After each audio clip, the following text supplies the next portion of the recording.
Subhanahu wa taala senantiasa bersama dengan kebaikan. Inna rahmatallah qaribun minal muhsinin. Sesungguhnya rahmat Allah Subhanahu wa taala akan senantiasa dekat dan selalu bersama orang-orang yang senantiasa berbuat kebaikan. Maka kalau mau dirahmati Allah, berbuat saja kebaikan. Sekecil apapun kebaikan yang kita lakukan, itu Allah merahmati. Sebaliknya, ada orang yang tidak dirahmati tapi justru dilaknat. Kenapa dia dilaknat? Karena dia lari daripada rahmat Allah.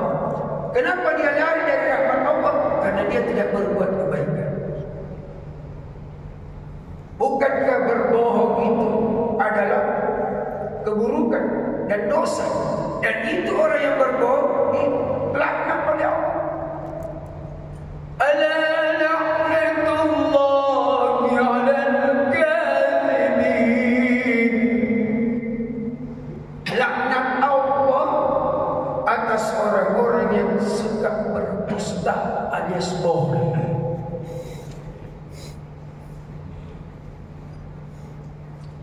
Makanya Rasulullah melarang kita harus jauhi ini bohong. Bila ustaz main-main saya dalam agama, mau main-main, mau tidak main-main, yang jelas dusta itu sudah dosa.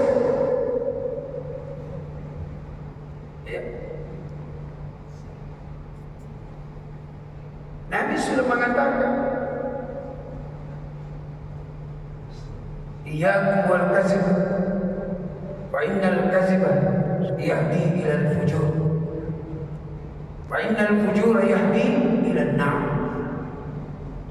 Hati-hati dan jauh yang namanya dusta atau bohong, karena sesungguhnya dusta dan bohong itu atau bohong itu akan membawamu kepada keburukan, dan keburukan itu akan membawamu ke neraka.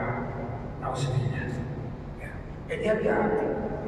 Jangan sampai kita merasa dirahmati oleh Allah, justru laknat Allah yang mendatangi.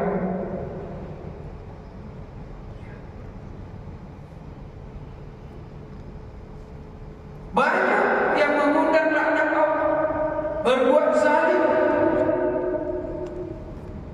Apa yang dimaksud zalim? Paling tidak zalim itu tidak memenuhi hak-hak orang lain. Padahal banyak hak-hak orang lain terhadap kita sendiri. Makanya kita hidup bermasyarakat. Kenapa? Karena kita ini makhluk yang sudah diciptakan oleh Allah sebagai makhluk sosial yang harus bermasyarakat. Kenapa?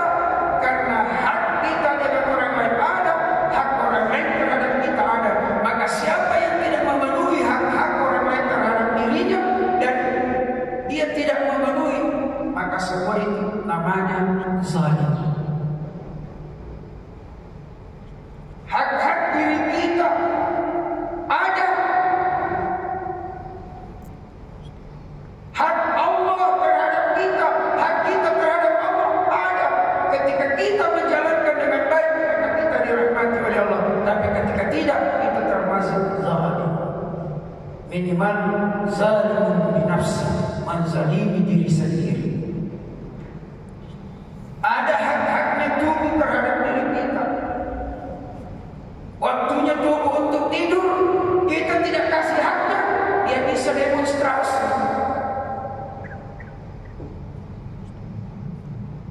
Makanya ketika kita tidak memberikan hak-haknya dengan yang sesungguhnya, kita termasuk zalim, menzalimi diri sendiri, apatah lagi menzalimi orang lain. Ala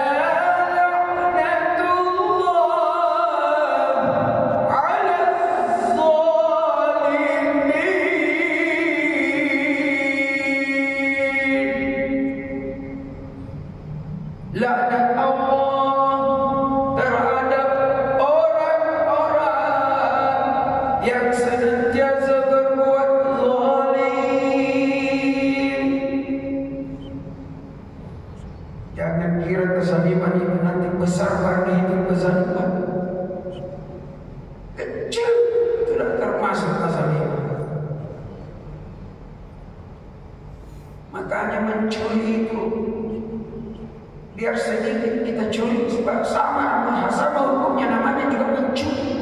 Dosa. Banyak juga dosa. Makanya banyak yang salah paham. Sedikit juga dicuri, itu dosa.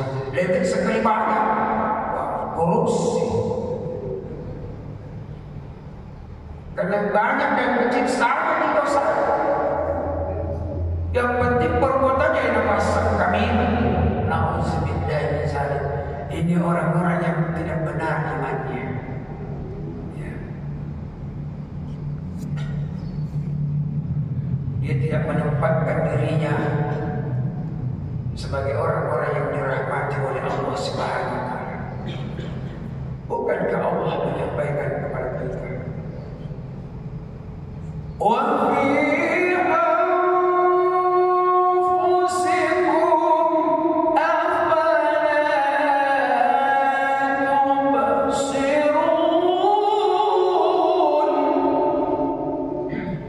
terhadap dirimu sendiri, apakah engkau tidak memperhatikan? Tidak mengenal dirimu, tidak mengenal Tuhan. Siapa kita ini sebenarnya?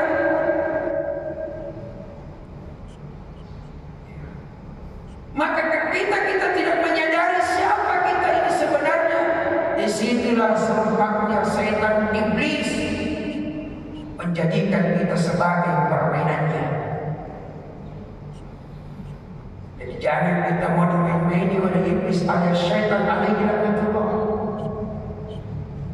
Siapa itu orang yang dimaini dan yang cilik-cilik bebelis? Itulah orang-orang yang senantiasa yang tidak sadar, lupa diri.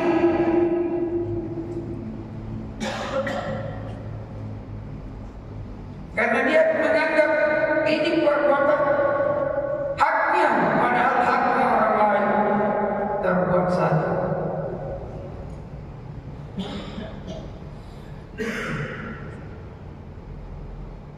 Padahal kita sudah diajarkan oleh baginda Rasulullah Sallallahu Alaihi Wasallam untuk menegakkan keimanan kita ini. Kita harus yakin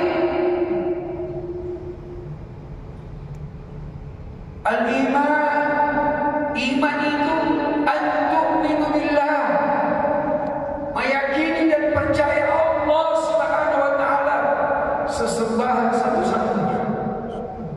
La syarikalah, tidak ada sekutu baginya. Wa malaikah, ada malaikat-malaikatnya yang ditugaskan untuk menjaga, memeriksa, meneliti segala sesuatunya. Meskipun Allah Maha Teliti, Allah Alimul Khabir, tapi ada yang ditugaskan. Itu untuk apa? Demi keimanan kita terjaga. Wa kutubihi, didatangkan kitab-kitab. Untuk apa? Untuk membimbing kita umat manusia supaya iman ini tetap terjaga. Wa rusulihi, diutusnya para nabi dan rasul. Untuk apa? Untuk mengajarkan kita bagaimana menjaga keimanan kepada Allah Subhanahu wa taala supaya tetap menjadi orang yang dirahmati oleh Allah. Wal yaumil akhir, dan tentang datangnya hari kemudian. Ketika kita meyakini bahwa kemudian hari kemudian akan pasti datang, pasti iman itu akan terjaga. Tapi ketika kita tidak sadar dan lupa bahwa ada yang namanya hari pembalasan, maka disitulah kesempatan iblis bablasan kepada kita. Tersilaplah kita, terjatuhlah kita. Maka itulah sebabnya Allah mengatakan dalam firman-Nya, laqad khalaqnal insana fi ahsani taqwim. Sungguh telah Aku menciptakan manusia ini dalam sebaik-baik bentuk. Tetapi ketika dia tidak menyadari dirinya bahwa dialah makhluk Allah yang paling mulia, yang paling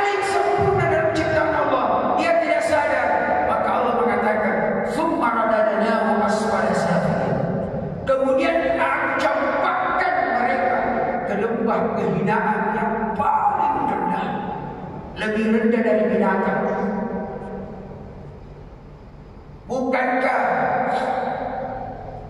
ketika kita berbuat kejahatan, keburukan, dosa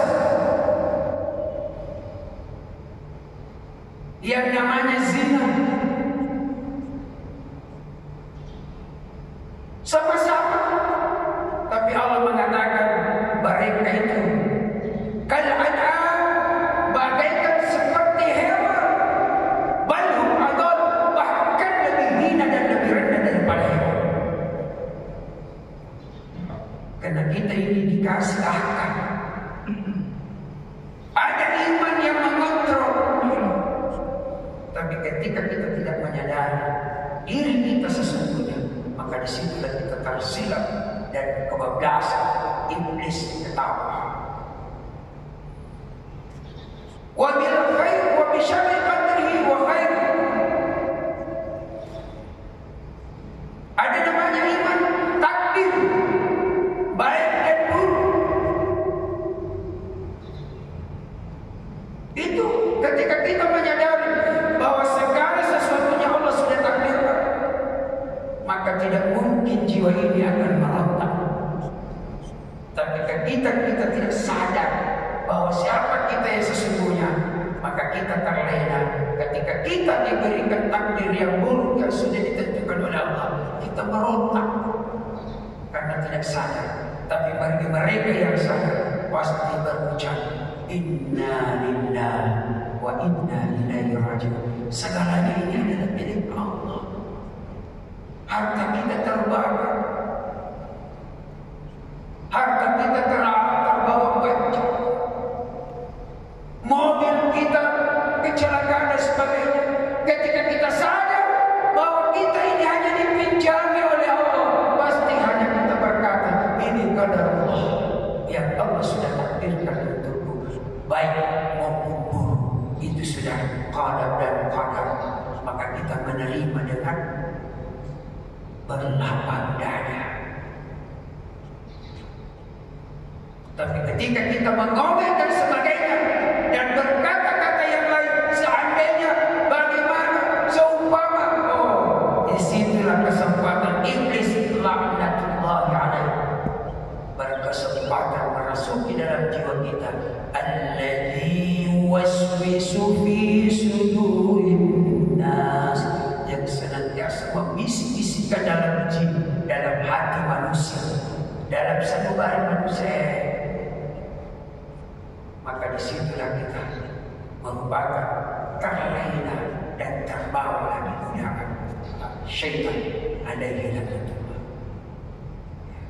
Maka oleh karena itu, jemaah sekalian dirahmati oleh Allah Subhanahu wa taala, ketika kita sadar, maka tidak mungkin kita terlena, karena innallaha ma'ana, sesungguhnya Allah senantiasa bersama kita, senantiasa bersama kita. Dan Allah tidak pernah pisah dengan hamba-Nya. Ketika kita menyadari, bukankah kita disampaikan oleh baginda Rasulullah, wa'budullah wa la tusyriku bihi syai'an, sembahlah Allah dan jangan engkau sekutukan apapun, segala sesuatu dengannya, sekecil apa.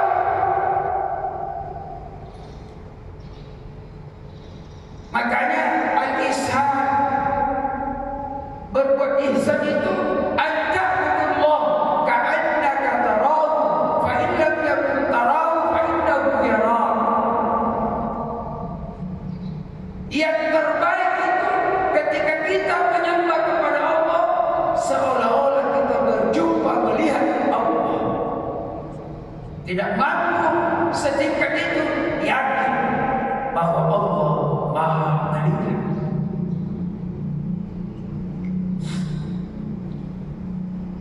Makanya kalau mau berjumpa dengan Allah, tidak perlu mati dulu. Ada orang ditanya mau jumpa dengan Allah, mau mati dulu. Itu terlambat.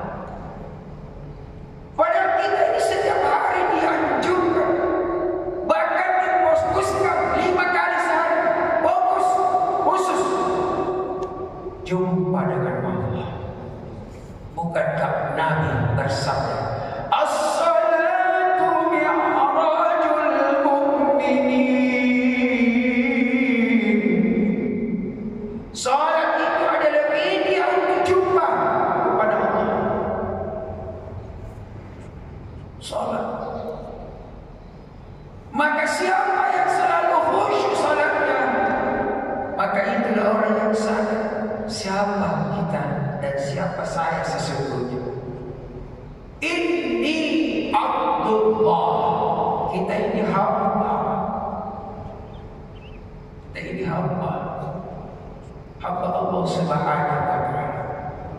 Maka ketika kita tidak menempatkan diri kita sebagai hamba, disitulah kita kadang-kadang tidak sadar kita menjadi sombong, kita menjadi angkuh, kita menjadi iri, kita menjadi hasad atau dengki dan sebagainya. Semuanya itu menghalangi hati kita untuk selalu bersama dengan Allah. Maka hilangkan semua itu, jauhi semua itu, dan lupakan semua itu. Nah, oleh karena itu kita akan pasti menjadi hamba Allah Subhanahu wa ta'ala yang sesungguhnya.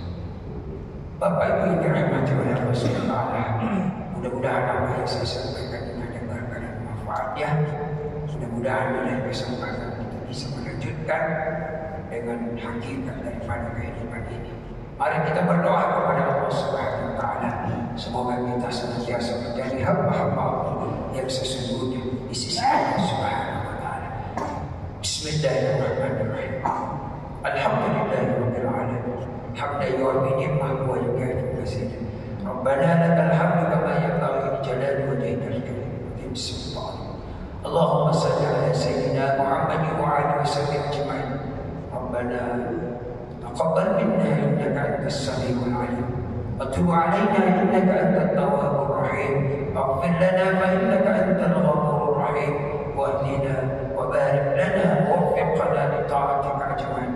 اللهم إنا نستغفرك ونتوب إليك ونسألك رضاك والجنة ونعوذ بك من سخطك والنار. رب اجعلنا مقيم الصلاة ومن ذريتنا ربنا وتقبل دعاء. ربنا اغفر لنا ولوالدينا وللمؤمنين يوم يقوم الحساب. ربنا آتنا في الدنيا حسنة وفي الآخرة حسنة وقنا عذاب النار. وصلى الله على سيدنا محمد وعلى وصحبه أجمعين. سبحان ربك رب العزة عما يصفون وسلام على المرسلين والحمد لله رب العالمين. الفاتحة.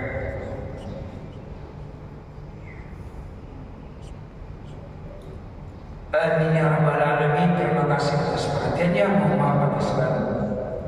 Subhanallah wa bihamdihi, asyhadu an la ilaha illa anta, astaghfiruka wa atubu ilaik. Assalamualaikum warahmatullahi wabarakatuh.